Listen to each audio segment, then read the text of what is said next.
Hello! Hi అండి. అందరూ ఎలా ఉన్నారు? ఈరోజు మన టాపిక్ వచ్చేసి వర్చువల్ ఆటిజం గురించి కంప్లీట్‌గా తెలుసుకోవాలి. వీడియోని ఎండ్ వరకు చూడండి. ఎందుకంటే స్పీచ్ డిలే జస్ట్ ఒక సింప్టమ్ మాత్రమే వర్చువల్ ఆటిజంలో. వర్చువల్ ఆటిజం అనేది చాలా డేంజరస్ అన్నమాట. Compare to speech delay or the language delay చెప్తున్నాను కదా! స్పీచ్ డిలే అనేది జస్ట్ ఒక ఆహ్, సింప్టమ్ మాత్రమే. ఈరోజు మనం డిస్కస్ చేసుకోబోయేదేంటంటే వర్చువల్ ఆటిజం అంటే ఏంటి? అసల పిల్లల లైఫ్‌ని ఎలా ఇంపాక్ట్ చేస్తుంది? అండ్ వర్చువల్ ఆటిజంకి ఉన్న differences and virtual autism symptoms and ఎట్లా క్యూర్ చేసుకోవాలి? అండ్ ఎప్పుడు డాక్టర్ దగ్గరికి తీసుకెళ్ళాలి? ఇన్ని క్వెషన్స్‌కి గాను నేను ఒకే వీడియోలో మీకైతే రిప్లై అయితే ఇస్తాననమాట. వీడియోని ఎండ్ వరకు చూడండి. ఎండ్ వరకు చూస్తేనే ఏదైనా నాలెడ్జ్ పూర్తిగా వస్తుంది. చాలా మంది నేను ఆల్రెడీ డిస్కస్ చేసిన టాపిక్స్ కూడా మళ్ళీ క్వెషన్స్ అవే అడుగుతున్నారు. ఎప్పుడైనా వీడియోని ఎండ్ వరకు చూస్తేనే మీకొక క్లారిటీ అనేది వస్తుంది. ఇలా మీరు క్వెషన్స్ అడిగే దాంట్లోనే టైమ్ అంతా వెళ్ళిపోతే ఇంకా కిడ్స్‌ని మీరు ఎప్పుడు ఆహ్, ఇచ్చేస్తారు. వాళ్ళకి స్క్రీన్ టైమ్ ఆపేసి ఎప్పుడు వాళ్ళతో యాక్టివిటీస్ చేపిస్తారు. ఎప్పుడు వాళ్ళని క్యూర్ చేస్తారు.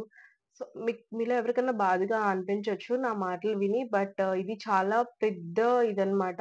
దీని నుంచి పిల్లల్ని బయటపడలేకపోయామంటే చాలా డిఫికల్టీ అవుతుంది. అందుకనే నేను ఇంత గట్టిగా చెప్తున్నాను. ఎవరు నెగెటివ్‌గా తీసుకోకండి. నేను పాజిటివ్‌గానే చెప్తున్నాను. ఓకే. ఇప్పుడైతే అసల వర్చువల్ ఆటిజం అంటే ఏంటో తెలుసుకుందాం. First of all virtual autism అంటే ఏంటంటే, ఎక్కువగా పిల్లలు ఎవరైతే స్క్రీన్ టైమ్ ఎక్కువగా యూజ్ చేస్తుంటారో గ్యాడ్జెట్స్ ఆహ్, ఈ గేమ్స్ ఆడే పిల్లలు, లేదంటే ఈ పబ్‌జీలని అవి ఇవి ఆడుతూ ఉంటారు కదా! వాళ్ళు కానీ, రీల్స్ అలవాటు పడిన పిల్లలు గానీ, కోకోమిలన్ ఇలా రైమ్స్ అలవాటు పడిన పిల్లలు గానీ, వీళ్ళందరిలో ఎక్కువగా కనిపిస్తుందనమాట ఈ వర్చువల్ ఆటిజం అనేది. ఇది మేజర్‌గా ఎందుకొస్తుందంటే డిజిటల్ ఎలక్ట్రానిక్స్ ఏవైనా కానీ ఫోన్స్ అవ్వనివ్వచ్చు, గ్యాడ్జెట్స్ అవ్వనిచ్చు గేమింగ్‌వి ఆర్ టీవీ అవ్వనివ్వచ్చు. వీటిని ఎక్కువగా అంటే లిమిట్‌కి మించి యూజ్ చేస్తున్న పిల్లల్లో ఎక్కువ కనిపిస్తుంది.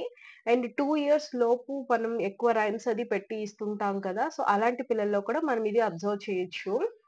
2 ఇయర్స్ లోపు పిల్లల్లో మనం అబ్జర్వ్ చేస్తే వెంటనే ఆపేసామంటే రిజల్ట్ అయితే చాలా తొందరగా వస్తుంది. ఎందుకంటే క్యాండీకి అదే సిట్యుయేషన్ వచ్చింది.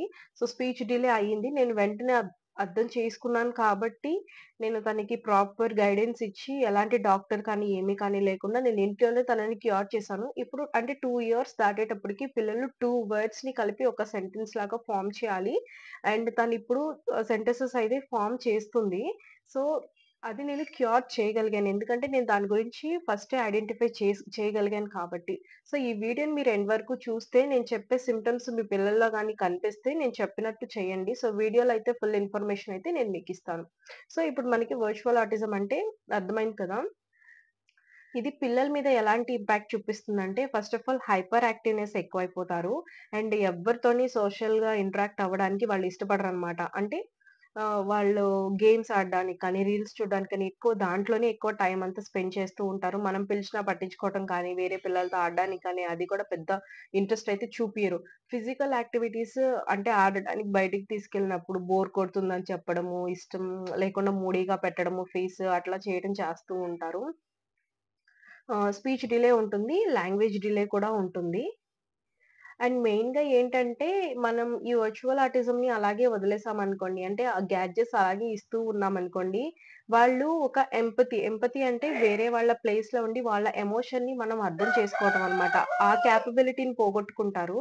అంటే ఫర్ ఎగ్జాంపుల్ పిల్లలు బాగా ఇట్లా దీనికి అలవాటు పడిపోయి ఉన్నారు. వాళ్ళ ముందు మీరు యాంగర్ చూపించినా వాళ్ళకర్థం కాదు. మీరు ఫీల్ అవుతున్నా కూడా వాళ్ళు అర్థం కారు. అంటే మీ ఎమోషన్స్ కూడా వాళ్ళు అర్థం చేసుకోలేని సిట్యుయేషన్స్‌కైతే ఎళ్ళిపోతారు. అది చాలా చాలా డేంజర్ అన్నమాట. అలాంటి సిట్యుయేషన్ అయితే పిల్లలకి అసలు రాకూడదు. ఎందుకంటే వాళ్ళ లైఫే స్పాయిల్ అయిపోతుంది. ఇది మాత్రం చాలా జాగ్రత్తగా గమనించండి. అంతే కాకుండా వీళ్ళలో ప్రాబ్లమ్ సాల్వింగ్ కేపబిలిటీ అయితే కంప్లీట్‌గా పోతుందనమాట. క్విక్‌గా ఎవరేది చెప్తే అది నమ్మేయటము, ఆలోచన శక్తి అనేది కంప్లీట్‌గా పోగొట్టుకుంటారు. ఏదన్నా చిన్న చిన్న ఇప్పుడు చదువులోనే కావచ్చు మ్యాథ్స్ అట్లాంటి ప్రాబ్లమ్స్ ఏయన్నా సాల్వ్ చేయాలనుకోండి, చిన్న సమస్యొచ్చినా కూడా ఫుల్ ఇదయిపోతారనమాట. వాళ్ళు సాల్వ్ చేసుకోలేరు.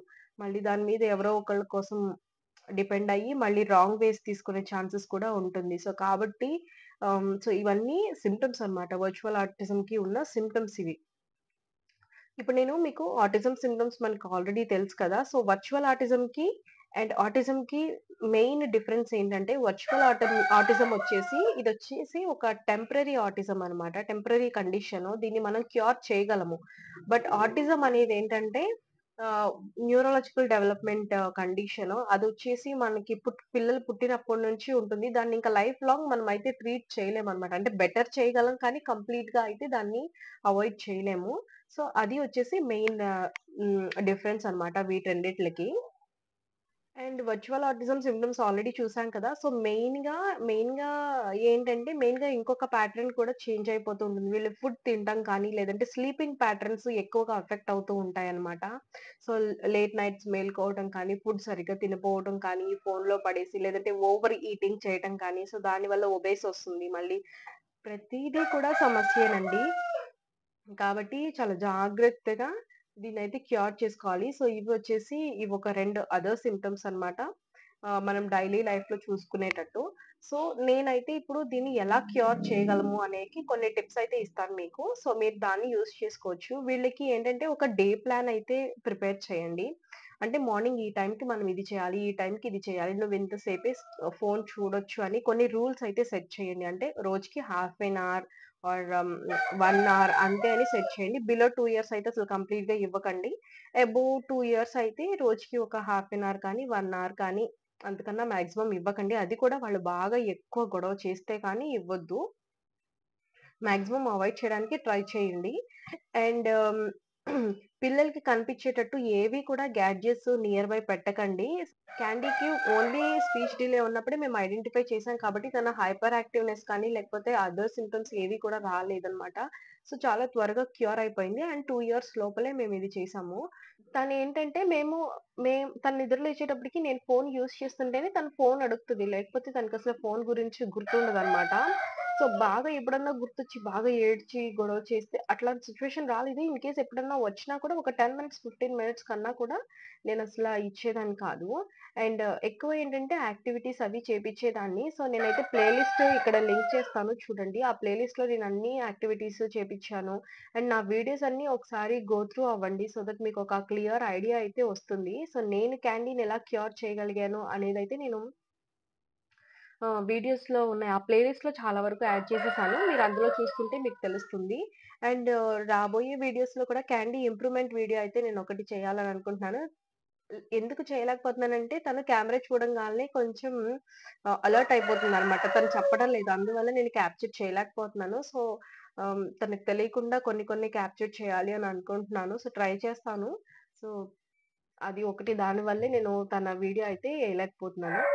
సో, పిల్లలు మనం చేసిన డే ప్లాన్‌ని ఫాలో అవుతున్నప్పుడు వాళ్ళకి కొన్ని రివార్డ్స్ లాగా ఇవ్వండి. వాళ్ళకి హ్యాపీగా ఫీల్ అవుతారనమాట. అంటే ఏదన్నా చాక్లేట్ కానీ, మూవీకి తీసుకెళ్ళడం కానీ, లేకపోతే ఇంకొకటి ఏదన్నా అట్లా రివార్డ్స్ ఏదన్నా పెట్టుకొని అట్లా ఇస్తూ ఉంటే స్టార్టింగ్‌లో ఏంటంటే వాళ్ళకి కొంచెం ఎంకరేజ్‌మెంట్ లాగా ఉంటుంది.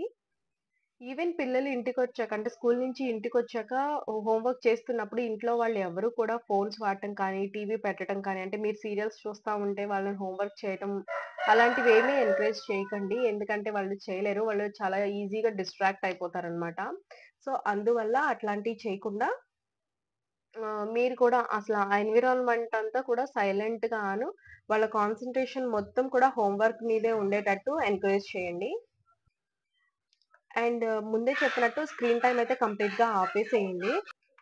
అండ్ ఎక్కువ వేరే పిల్లలతో ఇంటరాక్ట్ అవ్వటం కానీ, వాళ్ళతో ఆడడానికి కానీ, అంటే సోషల్ యాక్టివిటీస్ ఇలాంటి వాటిలి మీద ఎక్కువగా మీరు పిల్లలతో ఆడటం కానీ, బంధువుల దగ్గరికి తీసుకెళ్ళడం కానీ, ఏదైనా పార్టీలు, ఫంక్షన్స్ ఉంటే అక్కడికి తీసుకెళ్ళడం కానీ, అక్కడ అందరితో మాట్లాడిచ్చడం కానీ, సో, ఇలా సోషల్ ఇంటరాక్షన్స్ అనేవి ఎక్కువగా ఉండేలాగా చూసుకోండి. సో, అవి చాలా హెల్ప్ అవుతాయి పిల్లలకి. అండ్ ఫిజికల్ యాక్టివిటీస్ అయితే చేపిస్తూ ఉండండి. అండ్ 3, 4 ఇయర్స్ దాటితే చాలు పిల్లల్ని ఇప్పుడు స్విమ్మింగ్ అనో, లేకపోతే ఏదన్నా టెన్నిస్ అని ఇట్లా ఏయో రకరకాల గేమ్స్ అయితే ఉన్నాయి కదా! సో, వాటిల్లో జాయిన్ చేయడం వల్ల వాళ్ళ మైండ్ చాలా ఫ్రెష్‌గా ఉంటది. వాళ్ళకి ఫిజికల్ యాక్టివిటీ బాగా అవుతుంది. దీనివల్ల వాళ్ళ స్లీప్ ప్యాటర్న్ కూడా ఎఫెక్ట్ అవ్వదు. ప్రాపర్ నార్మల్ అయిపోతుంది. అండ్ ఫుడ్ తినటం కూడా ఎఫెక్ట్ అవ్వదు. అండ్ ఫుడ్ పిల్లలు తింటలేదని చాలా మంది నాకు కామెంట్స్ చేశారు. దానికోసం నిన్న ఒక 10 టిప్స్ ఉన్న వీడియో అయితే నేను రిలీజ్ చేశాను. సో, ఆ వీడియో లింక్ అయితే ఇక్కడ ఇస్తాను. అది చూడండి. ఎవరైనా ఫుడ్ తినకపోతే నేను చెప్పిన టిప్స్ అయితే ఒకసారి ఫాలో అయ్యి చూడండి. డెఫినెట్‌గా మీకు ఆ ప్రాబ్లమ్ నుంచి సొల్యూషన్ అయితే దొరుకుతుంది. అండ్ మీరు పిల్లల్లో సడెన్‌గా హైపర్ యాక్టివ్‌నెస్ కానీ, లేదంటే ఫిజికల్ యాక్టివిటీలో అస్సలు ఇంట్రెస్ట్ లేకపోవడం గాని చూస్తున్నా కూడా మీరు ఒకసారి కన్సల్ట్ అయితే అవ్వండి. ఎందుకంటే యాక్టివ్‌నెస్ తగ్గించడానికి ఇంకొంచెం ఎక్కువగా మనం యాక్టివిటీస్ అవి చేపించాల్సి ఉంటుంది. సో, వాటిల కోసమైనా సరే ఒకసారి డాక్టర్‌నైతే కన్సల్ట్ అవ్వండి. మీకు వాళ్ళు ప్రాపర్ గైడెన్స్ అయితే ఇస్తారు. అండ్ మనం ఎలాంటి ఫుడ్ అయితే పెట్టాలి? వర్చువల్ ఆటిజం ఆర్ ఆహ్, ఈ పిల్లలకి ఎట్లాంటి ఫుడ్ పెట్టాలి అనంటే, అంటే ఒక డైట్ అని మనం మాట్లాడుకుంటే ఏ అయినా కానీ ఇప్పుడు మీట్ ఏదన్నా పెడుతున్నామనుకోండి, అది మనం ఇంట్లో పెంచుకున్న కోళ్ళు అట్లాంటివైతే అలాంటి మీట్ అయితే తినాలి. సో, పెస్టిసైడ్స్ వేసిన ఫుడ్స్ ఎగ్స్ కానీ, లేకపోతే మీట్ కానీ అది అంత మంచిది కాదు. సో, దానికన్నా మంచిదేంటంటే అసల కంప్లీట్‌గా నాన్ వెజ్ తగ్గించడమే బెటర్ అని చెప్పొచ్చు. సో, మనకట్లా వితౌట్ పెస్టిస్ దొరికితే ఎగ్స్ పెట్టొచ్చు, మీట్ పెట్టొచ్చు అండ్ వెజిటబుల్స్ పెట్టాలి బాగా, ఫ్రూట్స్ పెట్టాలి అండ్ గ్రెయిన్స్ అన్ని రకాల గ్రెయిన్స్ అయితే పెట్టాలి. అండ్ ప్రాసెస్డ్ ఫుడ్స్ అయితే కంప్లీట్‌గా ఆపేసేయాలి. కూల్ డ్రింక్స్ ఎక్కువగా ఆపేయాలి. షుగర్స్ అంటే ప్రాసెస్డ్ ఫుడ్స్‌లో ఎక్కువ షుగర్ ఉంటుందనమాట. షుగర్‌లో మనకి ఎలాంటి క్యాలరీస్ ఉండవు. అండ్ హైపర్ యాక్టివ్‌నెస్‌ని ఇంకా చాలా ఎక్కువ చేస్తుంది. సో, షుగర్ మనం కంప్లీట్‌గా ఆపేయాలి. బయట దొరికే ఫుడ్స్ ఈ ప్యాకేజ్డ్ ఫుడ్స్ ఉన్నాయి కదా! ఈ లేస్‌లని, చిప్స్ అని ఆహ్, కూల్ డ్రింక్స్ అని ఇట్లాంటి వాటిలకి మాక్సిమం దూరంగా ఉంచితే చాలా మనకి ఆహ్, చాలా మంచి రెస్పాన్స్ అయితే వస్తుందనమాట. ఎక్కువ మాక్సిమం వీలైనంత వరకు ఇంట్లోనే ఏదైనా స్నాక్స్ చేసి పెట్టడానికైతే ట్రై చేయండి. నేను ఫర్దర్‌గా కుదిరితే కొన్ని స్నాక్స్ అయితే నేను క్యాండీకి 1 వీక్‌కి సరిపడా స్నాక్స్ చేస్తూ ఉంటాను. సో, అవి కూడా నేను షేర్ చేయడానికైతే ట్రై చేస్తూ ఉంటాను. సో, అది ఒకటి నేను యాడ్ చేస్తాను ఫుడ్‌లో. సో, ఇవండి ప్రాపర్‌గా ఒక వర్చువల్ ఆటిజం గురించి తెలుసుకోవాలి అనంటే ఒక కంప్లీట్ ఇన్ఫర్మేషన్. సో, దీన్ని మీరు చూసాక ఒక థాట్ అయితే మీకు వచ్చుంటుంది కదా! ఒక పర్సెప్షన్ వచ్చుంటుంది కదా! ఈ టాపిక్ మీద మీ కిడ్ ఎలాంటి సిట్యుయేషన్‌లో ఉన్నారు అని. సో, దాన్ని బట్టి మీరు డాక్టర్‌ని మీట్ చేయాలా? లేదంటే ఇంట్లో మీరు క్యూర్ చేయగలరా అనేది మీకు అర్థమైపోతుంది. సో, అకార్డింగ్‌లీ మీరైతే ఆహ్, ఫాలో అవ్వండి. ఇంకా మీకేదైనా డౌట్స్ ఉంటే కింద కామెంట్ చేయండి అండ్ నేను ఇన్‌స్టాగ్రామ్ ఐడీ అయితే ఇస్తాను. ఆ ఇన్‌స్టాగ్రామ్ ఐడీలో నన్ను కాంటాక్ట్ అవ్వండి. అందులో మెసేజ్ చేయండి. నేను యూట్యూబ్‌లో ఒక్కొక్కసారి ఓవర్‌లాప్డ్ ఉంటాయి. ఆ మెసేజెస్ నేను చూడలేననమాట. నన్ను ఇప్పటికే చాలా మంది ఇన్‌స్టాగ్రామ్‌లో కాంటాక్ట్ అవుతున్నారు. ఇన్‌స్టాగ్రామ్‌లో నన్ను ఫాలో అయ్యి అక్కడ మెసేజ్ చేస్తే నేనైతే డెఫినిట్‌గా మీకు రిప్లై అయితే ఇస్తాను. సో, ఇదేనండి ఈరోజు వీడియో. మీకింకేమైనా టాపిక్స్ మీద వీడియోస్ కావాలంటే కింద కామెంట్ చేయండి. మీరు కామెంట్ చేసిన టాపిక్సే తీసుకొని నేనైతే ఆహ్, వీడియోస్ అయితే చేస్తున్నాను. సో, ఈ వీడియో నచ్చితే డెఫినిట్‌గా లైక్ అయితే చేయండి. మీరు లైక్ చేస్తే నాకు ఇంకొంచెం మోటివేషన్‌గా ఉంటది. అండ్ ఛానెల్‌ని సబ్స్క్రైబ్ చేసుకోండి. అందరితో షేర్ చేసుకోండి. Until then bye.